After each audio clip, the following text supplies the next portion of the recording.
Welcome back to A Considerate Life. As always, if you like the video, then give it a thumbs up. If you like the channel, then subscribe.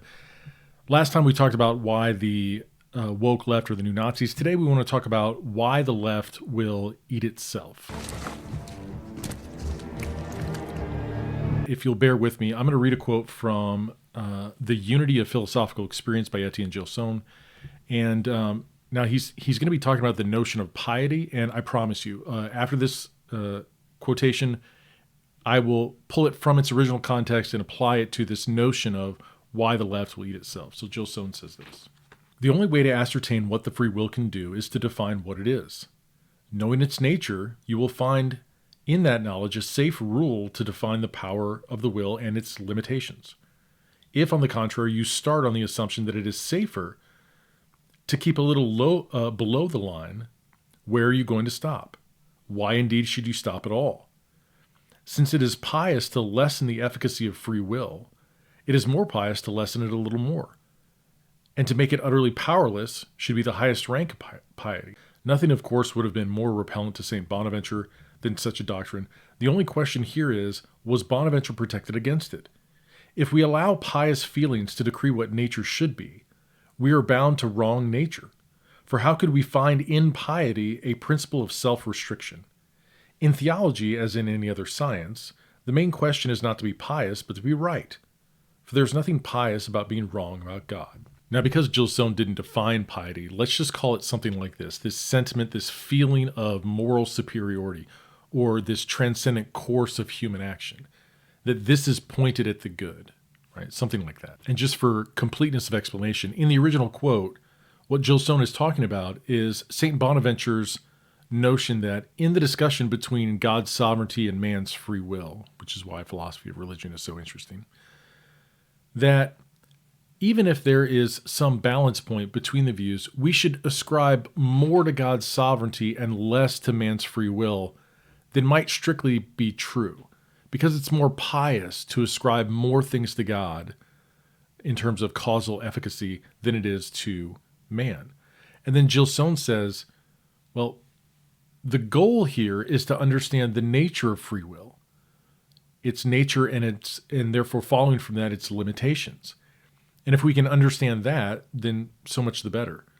But if we're going to lessen our notion of free will from what it actually is, because that's more pious, then why wouldn't we keep doing that until we ascribe nothing to free will at all and everything to God? And the notion here in Gilson is that piety is not self-limiting. It doesn't have any inherent principle of limitation. And that's where I want to jump off and talk about the woke left and why it will eat itself. But in order to get clarity about that, we have to look at ideas and their relation to reality. Probably a good analogy would be something like this. Applied physics is more constrained in its mathematics than theoretical physics is. And theoretical physics is more constrained in its mathematics than pure mathematics is, right? The more that something that's purely intellectual or intelligible is applied to reality, the more constrained those ideas are. Because reality itself, the world that exists outside of our mind, is a touchstone, and it's a touchstone for two things: for truth and for practicality. And I don't equate those two. I'm not a pragmatist. But whether something's true and whether something works, the only crucible is reality itself. Do my ideas adhere to reality? If yes, then they're true.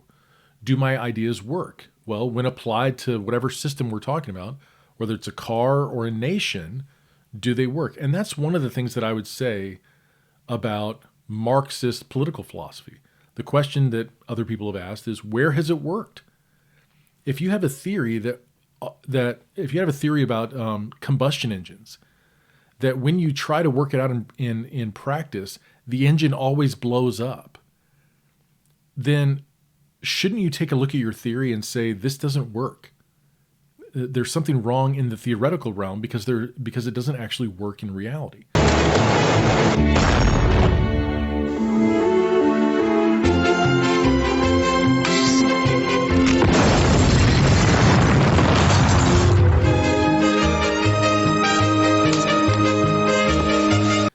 kind of how I think of Marx's political philosophy. Okay, so now we have these two pieces to the puzzle. We have the fact that piety, this pious sentiment, this sentiment of moral superiority or a transcendent course of human action, is not of itself self-limiting. And then we have this notion that as ideas are more and more removed from reality, they become unconstrained. Now we put those two things together, and we get something like the woke left. That is, whatever their ideas are, the more unconstrained, the more untethered from reality they are, the more unconstrained they are.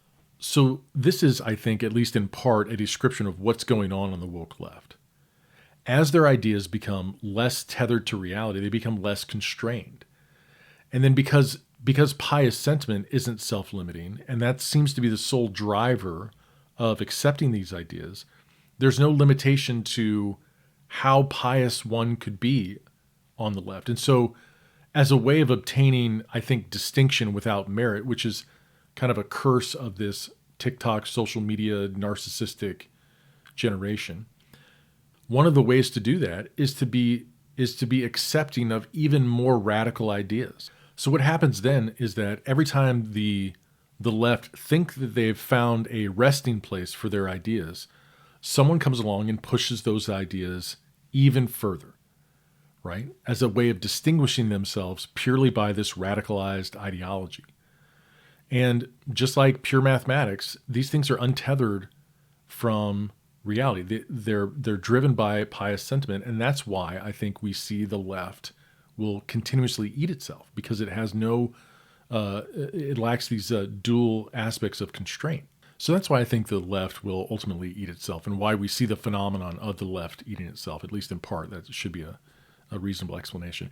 That's 2 political videos down, 1 to go. Now, in this last video, I want to talk about when media becomes pathetic. So we'll talk about that next time.